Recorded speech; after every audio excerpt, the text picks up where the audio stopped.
here's what a footing looks like done the up to code way. A couple of tips that I actually want to share with you guys right now, things we've learned over time.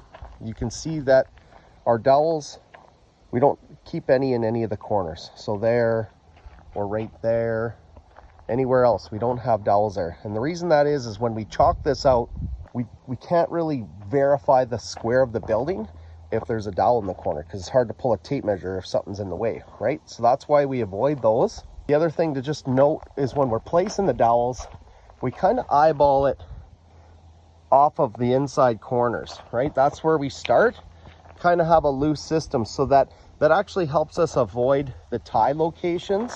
You see this one's a good example. It's in line with the inside. And that just helps us avoid the ties. And it's just something that we've learned over time. And you don't really have to think. We just start here. And then typically we go 2-foot centers. But over where we have a higher backfill, like on this front wall, we went 16 centers. Anywhere, you see the fast foot there. It's super handy. Just speeds up, saves time and labor. And yeah, that's the up to code difference. Stay tuned for more.